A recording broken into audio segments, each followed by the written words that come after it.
நண்பர்கள் அனைவருக்கும் வணக்கம். வாங்க இன்னைக்கு நம்ம ராமாயணத்தில் ஒரு சின்ன கதை பகுதியை பார்க்கலாம்.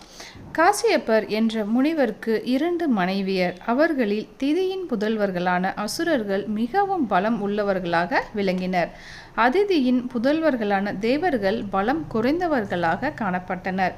தேவர்களுக்கும் அசுரர்களுக்கும் ஏற்பட்ட போரில் தேவர்கள் மடிந்த வண்ணம் இருந்தனர். எனவே நாளுக்கு நாள் அவர்கள் எண்ணிக்கை குறையலாயிற்று. இழந்த பலத்தை பெற பிரம்மதேவரின் ஆலோசனையின் பேரில் தேவர்கள் பாற்கடலை கடைந்து அமிர்தத்தை எடுத்து உண்ண வேண்டும் என்று நிச்சயம் செய்து கொண்டனர். அதனை உண்டால் பிறப்பு இறப்பு அற்ற நிலை உண்டாகும். மூப்பு, நோய், கவலை போன்றவை உண்டாகாது. பாற்கடலை கடைய அவர்கள் மந்தர மலையை மத்தாக உபயோகப்படுத்தினர். வாசுகி என்ற பாம்பை கயிறாக்கினர். 1000 ஆண்டுகள் அதனை கடைந்தனர். வாசுகி அந்த சிரமத்தை தாங்க முடியாமல் விஷத்தை கக்கியது. அதே சமயம் ஆலகால விஷம் என்னும் கொடிய விஷம் பாற்கடலில் இருந்து வெளிப்பட்டது. அது அக்னி போல் ஜுவாலித்து 3 உலகங்களையும் எரிக்கத் தொடங்கியது. பயம் கொண்ட தேவர்கள் சிவபெருமானை சரணடைந்தனர். தங்களை காப்பாற்ற வேண்டும் என்று அவரிடம் பணிவுடன் வேண்டினர். அப்பொழுது சங்கர சக்கரதாரியாய் மகாவிஷ்ணு அங்கு தோன்றினார்.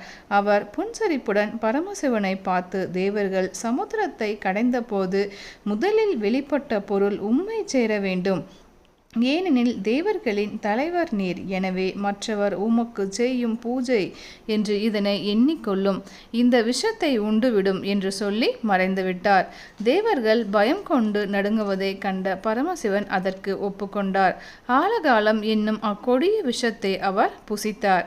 பின்னர் தொடர்ந்து பாற்கடலை கடைந்தனர். அப்பொழுது மந்தரமலை பாற்கடலில் அமிழ்ந்து போகத் தொடங்கியது. இதை கண்ட தேவர்கள் கவலையடைந்தனர். தங்கள் எண்ணம் ஈடேறாமல் போய்விடுமோ என்று அஞ்சினர். எனவே மகாவிஷ்ணுவிடம் ஓடினர். சுவாமி, மந்தரமலை பாற்கடலில் அமிழ்ந்து விட்டது. அதனை மறுபடியும் தூக்கி நிறுத்தி எங்களை காப்பாற்ற வேண்டும் என்று வேண்டினர். அதற்கு அவர் ஒப்புக்கொண்டார். எனவே அவர் ஆமையின் உருவத்தை எடுத்துக்கொண்டார். மலையின் அடியில் சென்று அதனை தன் முதுகு ஓட்டின் மேல் தாங்கிக் கொண்டார்.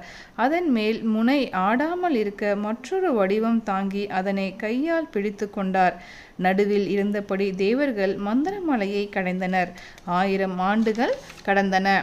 பின்னர் பாற்கடலில் இருந்து தண்ட கமலத்துடன் தன்வந்திரி பகவான் தோன்றினார். ரூப சௌந்தரியம் உடைய அப்சரசுகளும் வெளிப்பட்டனர். அவர்களை தேவர்களும் மணந்து கொள்ளவில்லை, அசுரர்களும் மணந்து கொள்ளவில்லை. எனவே அவர்கள் பொது மகளிராக மாறினர். பின்னர் பாற்கடலில் இருந்து வாருணி என்ற பெண் உண்டானாள். அவளை அசுரர்கள் ஏற்றுக்கொள்ளவில்லை, தேவர்கள் ஏற்றுக்கொண்டனர். அவளை அடைந்ததால் தேவர்கள் மிகவும் மகிழ்ச்சி அடைந்தார்கள். பிறகு பாற்கடலில் இருந்து உச்சை சிரவஸ் என்ற குதிரையும் கௌஸ்துபம் என்ற மணியும் அமிர்தமும் வெளிப்பட்டன. அவற்றை பெற வேண்டும் என்று தேவர்களும் அசுரர்களும் விரும்பினர். எனவே அவர்களுக்குள் மீண்டும் சண்டை ஏற்பட்டது. அப்பொழுது அசுரர்கள் பலம் பொருந்தியவர்களாய் இருக்கவே அவர்கள் தேவர்களை கொன்று குவித்தனர். தேவர்களை காக்க எண்ணிய மகாவிஷ்ணு உடனே மோகினி வடிவம் தாங்கி அங்கு வந்தார். அசுரர்களை மயக்கி அமிர்தத்தை எடுத்து கொண்டார். அதை தேவர்களுக்கு கொடுத்து அவர்களை பலம் பொருந்தியவர்களாக மாற்றினார். இதனால் தேவர்கள் அசுரர்களை கொன்று குவித்தனர். தைரியத்துடனும் பராக்கிரமத்துடனும் தங்கள் நாட்டை ஆளத் தொடங்கினர். தன் புதல்வர்கள் தேவர்களால் அழிவதை திதி கண்டு வருந்தினாள். எனவே தன் கணவனான காசியப்பரிடம் சென்று, நாதா, உங்கள் மூலம் அதிதிக்கு பிறந்த தேவர்கள் மிகவும் பலம் பொருந்தியவர்களாய் மாறிவிட்டனர். என் பிள்ளைகளை கொன்று குவித்து விட்டனர். இத்தகைய கொடிய காரியத்தை செய்த தேவர்களின் தலைவனான இந்திரனை கொல்ல விரும்புகிறேன். அவனை கொல்ல தக்க பலம் பொருந்திய ஒருவனை தவத்தின் மூலம் பெற விரும்புகிறேன். எனவே அத்தகைய புதல்வனை பெற எனக்கு அருள் செய்ய வேண்டும் என்று பணிவுடன் வேண்டினாள். தன் புத்திரர்களை இழந்துவிட்டு பரிதவிக்கும் திதியிடம் அவருக்கு இரக்கம் உண்டாயிற்று. எனவே அவர் அவளை பார்த்து, பெண்ணே, உன் எண்ணப்படியே செய்கிறேன். ஆனால் அதற்கு கடுமையான விரதம் ஒன்றை கடைபிடிக்க வேண்டும். 1000 வருடங்கள் வரையில் அதனை மேற்கொண்டு வந்தால் இந்திரனை கொல்லக்கூடிய புதல்வனை பெறுவாய். அவன் 3 உலகங்களையும் ஆள்வான். விரத நாட்களில் நீ ஏதேனும் தவறு செய்தால் அதனால் விரதத்திற்கு பங்கம் ஏற்படுமானால் உன் எண்ணம் பூர்த்தியாகாது என்று கூறினார். பின்னர் திதி அவருடைய ஆசியையும் அனுமதியும் பெற்றுக்கொண்டு குசப்பில வனம் என்ற இடத்தை அடைந்தாள். கடுமையான அந்த விரதத்தை கடைபிடித்து வந்தாள். தன்னை கொல்ல தன் சிறிய தாயாரான திதி விரதம் ஒன்றை மேற்கொண்டு வருவதை இந்திரன் எப்படியோ தெரிந்து கொண்டான். திதி இருக்கும் இடத்திற்கு வந்தான். சிற்றன்னையை வணங்கினான். இதை பற்றி ஒன்றும் பேசாமல் அவளுக்கு பணிவிடை செய்து வந்தான். பழம், கிழங்கு, தண்ணீர் போன்றவற்றை கொண்டு வந்து தந்தான். தர்ப்பம், விறகு, நெருப்பு போன்றவற்றை வழங்கி விரதம் சரிவர நடைபெறும்படி பார்த்து கொண்டான். அவளுக்கு எந்தவித சிரமமும் இல்லாமல் அவள் நினைப்பவற்றை எல்லாம் கொடுத்து அவள் அன்பை பெற்றான். அவளுடைய கால் கைகளை பிடித்து விட்டான், விசிறினான். இப்படிப்பட்ட உபச்சாரங்களால் அவளை திருப்திப்படுத்தினான். அவளுடைய விரதம் முடிய இன்னும் 10 வருடங்களே பாக்கியிருந்தது. அவனுடைய உபச்சாரங்களால் மனம் நெகிழ்ந்து போன திதி இந்திரன் தன்னுடைய விரோதி என்பதையும் மறந்து போனாள். எனவே அவள் இந்திரனிடம், மகனே, உன்னை வெற்றி கொள்ளக்கூடிய பராக்கிரமம் மிக்க மகன் ஒருவன் வேண்டும் என்று உன் தந்தையிடம் பிரார்த்தித்தேன். அவரும் அதற்கு அருள் செய்தார். ஆனால் நீ எனக்கு செய்து வரும் பணிவிடைகளால் உன்னிடம் கொண்ட விரோத எண்ணம் என்னை விட்டு மறைந்து விட்டது.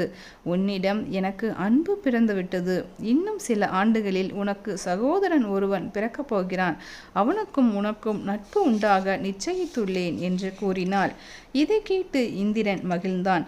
ஒரு நாள் திதி நடுப்பகல் நேரத்தில் தூங்கிக் கொண்டிருந்தாள். விரத நாட்களில் அவ்வாறு தூங்கக்கூடாது என்பதை மறந்து போனாள். அத்துடன் அவள் தலைமயிர் காலில் படும்படி படுத்திருந்தாள். அவளுடைய விரதத்திற்கு பங்கம் உண்டாகும் விதத்தில் அசுத்தமாயிருப்பதை இந்திரன் உணர்ந்து கொண்டான். இதுவே அவளுடைய கருவை அழிப்பதற்கு உரிய தருணம் என்று மகிழ்ந்தான். மிகவும் தைரியமாய் அவளுடைய தேகத்தின் உள்ளே நுழைந்து அவள் கர்ப்பத்தை 7 துண்டுகளாக வெட்டினான்.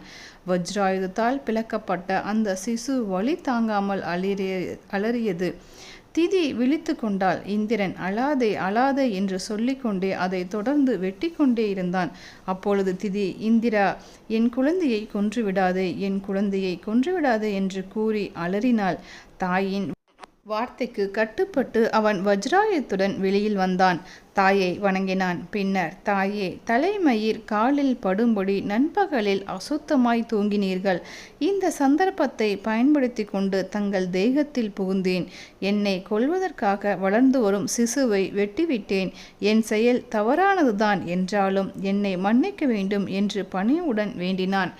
தன் கரு 7 துண்டுகளாக வெட்டப்பட்டதை கண்டு திதி மிகவும் துக்கமடைந்தாள். இந்திரனை அவ்வளவு எளிதில் வெல்ல முடியாது என்பதை உணர்ந்து கொண்டாள். வேறு வழி இல்லாததால் தன்னைத்தானே சமாதானம் செய்து கொண்டாள். பின்னர் இந்திரனை நோக்கி, மகனே, இது என் பிழையால் நேர்ந்தது. உன்மேல் ஒரு குற்றமும் இல்லை. உன்னால் வெட்டப்பட்ட துண்டுகளுக்கு ஓர் உபகாரம் செய்.